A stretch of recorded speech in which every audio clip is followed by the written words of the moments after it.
vamos falar muito dessa decisão da Copa do Brasil. Começamos falando do Corinthians, que é o dono da casa. Então vamos falar agora do Cruzeiro, do cabuloso. O Cruzeiro vive grande expectativa, hein? Para conseguir, como dissemos aqui, o Hexa na competição. E para chegar lá é preciso ouvir quem tem mais experiência. E gente experiente é o que não falta nesse time celeste, né? Como vai mostrar pra gente o Vinícius Nicoletti. Está chegando o momento que todos esperavam. Ontem já comecei a tomar um remédio para poder dormir bem, para poder descansar. A gente, quando chega nas decisões, a gente parece criança porque a gente quer ganhar de toda forma. A ansiedade pode ser de garoto, mas de imaturo, esse Cruzeiro não tem nada. Muito pelo contrário.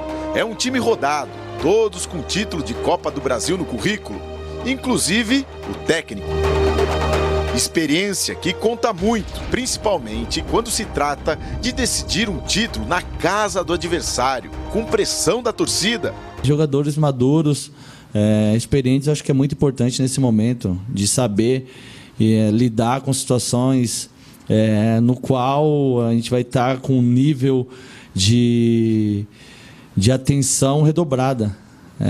São momentos assim que jogadores crescem, jogadores decisivos e jogadores que foram campeões crescem. Experiência nos títulos e na idade. Na primeira partida decisiva, todos os titulares tinham 30 anos ou mais. Mas a média de idade do Cruzeiro vai cair no segundo jogo da final.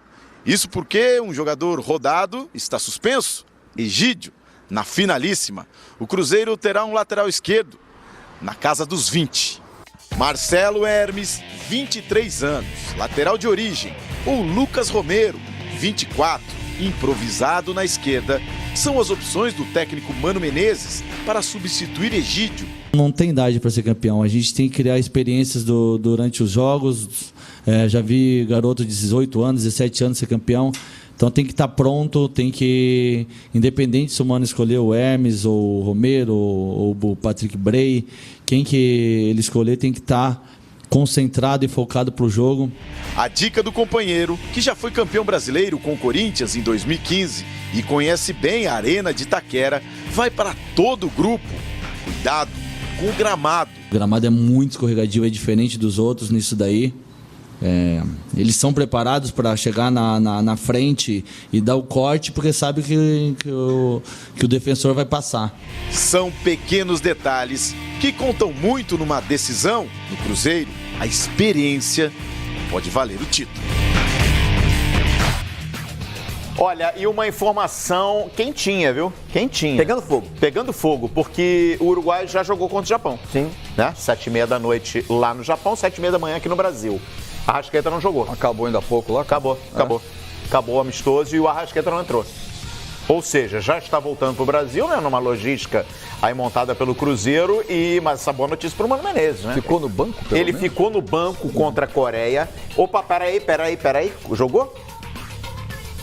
Opa, não. Apaga tudo. Apaga tudo. Eu fui derrubado. O Arrascaeta jogou. Jogou. Terminou quanto amistoso? Japão Uruguai 4, Uruguai 3. Perdeu pro Japão. 4-3, ou seja, um jogo intenso, 7 gols. O Arrascaeta jogou. Portanto, aí é o que o Mano não gostaria, né? Ele foi substituído ou jogou os 90? Ele jogou e foi substituído. Não jogou os 90. Mas começou a partida como titular e na sexta-feira ele começou no banco e entrou contra a Coreia. É complicado, Ele chega quando aqui? Bom, vai chegar quarta-feira. Vai chegar amanhã. Amanhã, na hora do almoço, início da tarde. Gente, a viagem pro Japão é tão complicada, parece um De Volta pro Futuro 4, né? Quando você vai pro Japão.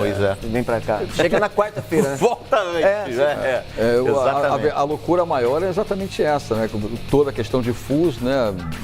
Horas de voo para lá e para cá, aeroporto, tudo isso que pesa. E você vê que a presença do Arrascaeta é tão importante, por quê? Porque o Rafinha não foi bem no primeiro jogo.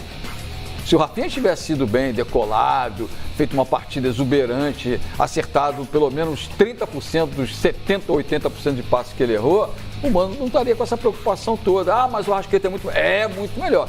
Mas se tem um cara que encaixa no jogo, vai bem, você diminui a pressão em cima daquele cara que está servindo a sua seleção, que no caso é o Arrascaeta. Então, essa estratégia toda montada pelo Cruzeiro, né, toda essa maneira de tentar trazer o Arrascaeta para a decisão é válida.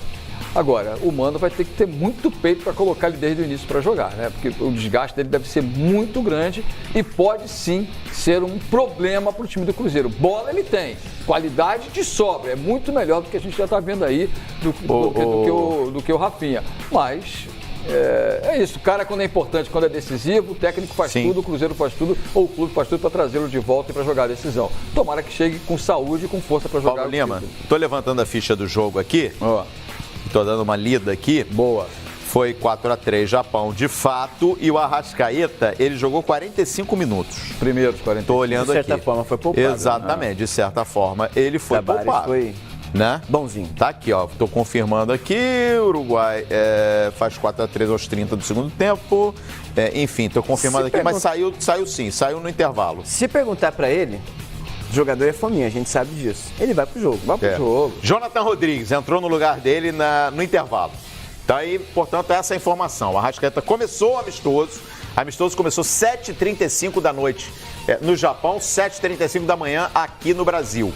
O Arrascaeta começou o jogo, mas foi substituído no intervalo. Somando aí o tempo que ele ficou em campo na sexta-feira, não vai dar 90, porque ele entrou no segundo tempo. Não vai dar 90, quer dizer... jogou a partida inteira. Paulo, numa boa, por ser decisão, vai jogar. Chega e joga. Vai jogar. Chega e joga. Vai jogar, também acho. Chega e joga. Isso é uma decisão que é claro que o Mano vai ter que conversar com ele, né? Ver a parte de fisiologia, o desgaste dele. Tomara que ele consiga fazer uma viagem de volta tranquila, o que a gente sabe que não é, porque a distância é muito grande, fora o fuso, né? Como o Caldeiro falou, são 12 horas. Isso ajuda um pouquinho, porque ajuda na sua chegada aqui um pouco antes. Mas é um risco. É um risco que o Cruzeiro tem que correr, mas é decisão, acho que vale arriscar. O Cruzeiro vai treinar hoje pela manhã e a gente vai lá. A gente vai ao vivo para a Toca da Raposa e aí a gente vai levantar direitinho como é que tá essa logística no retorno do Arrascaeta. O Vinícius Nicoletti tá marcando em cima lá. Tá acompanhando a aeronave. O Cruzeiro, que aliás, tem uma notícia muito importante também para a gente repercutir aqui com o Nicoletti.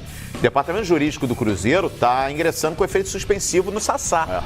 Né, para contar com o jogador na decisão. O Sassá levou um gancho de 6 jogos, né, pela confusão generalizada do Cruzeiro e Palmeiras. Tanto do Mike quanto do Diogo Barbosa. Exatamente. Aí muita gente estranhou, mas o Sassá esteve em campo no fim de semana. Gente, ele vai cumprir primeiro na Copa do Brasil.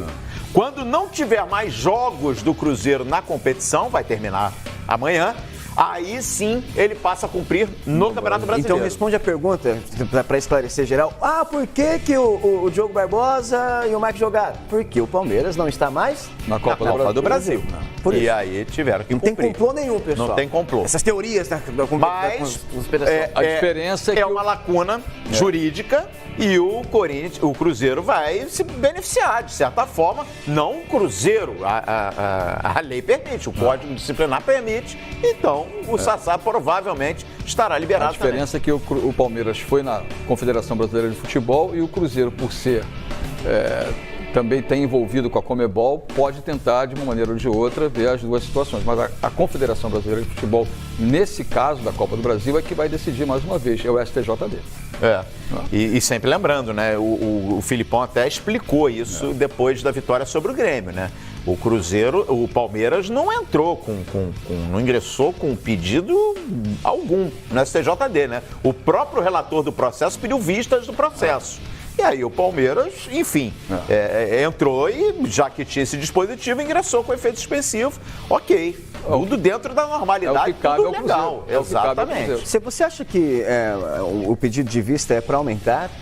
Olha, eu não sei, porque eu não acompanhei o que disse o relator, mas na maioria dos casos é para aumentar. Eles entendem que a pena é branda e pede vista, tem que ser mais pesado. Principalmente para os jogadores do Palmeiras, porque, veja bem, numa briga, não tem diferença. 6 jogos também é pouco, viu? Exato, também concordo. Numa briga, teve trocação ali, porque o Mike também estava tentando acertar soco com um punhado de gente ali, naquela confusão. Não tem quem acertou, quem não acertou. Tem a intenção de brigar. Eu acho que ali tinha que, no mínimo, ser Como igual. Como é que é o volante que foi embora agora do São Paulo, jogou no Corinthians? Rapaz, me fugiu aqui o nome dele. Petros. No caso do Petros, quando ele estava no Corinthians e empurrou o árbitro na Vila Belmiro, enfim, houve vista de processo. O relator achou branda a pena, pediu, e aí, no caso, acabou sendo revertido, ele não conseguiu ampliar a pena. Mas eu lembro que acompanhei de perto, estive na STJD e lembro que naquela ocasião, quando saiu a sentença, a primeira, o relator ele não gostou e ele pediu vista de processo. Enfim, está se repetindo a história agora no caso da confusão ali. Enfim, Palmeiras, Cruzeiro, Palmeiras, vamos ver o que vai acontecer. Mas é uma brecha no Código Disciplinar do STJD, enfim. O Sassá deve ser liberado, é uma ótima notícia para os cruzeirenses. E aí é uma opção a mais para o Mano, caso o Arrascaeta não consiga chegar em condições perfeitas, porque, ao meu ver, é jogar o Sassá em cima do Fagner, como era o pensamento meu naquela... Aberto lá na esquerda? Alguém tem que jogar lá, porque é o caminho de maior perigo do Corinthians, são as subidas do Fagner. E você empurrando um cara ofensivo lá atrás, em cima do Fagner, trava, né? Você trava um pouquinho o espaço dele. Essa é a minha ótima. Assim como eu quero o Corinthians ofensivo, eu também gostaria de ver um Cruzeiro mais ofensivo jogando para cima do adversário. Um jogo aberto, um jogo de muitos gols, né? 1-0 tá pouco demais, né? A decisão tem que ter gol. Tem que ser Uruguai e Japão, 4-3. Tem que tocar música. Muitas músicas. Você não vai pedir para subir o som? Por favor, Evaldinho, te amo legal, meu caro. Boa, estamos entrosados, cara. Calma. Evaldinho, Tá ligado, hein? a gente tem um entrosamento perfeito. Agora, por favor.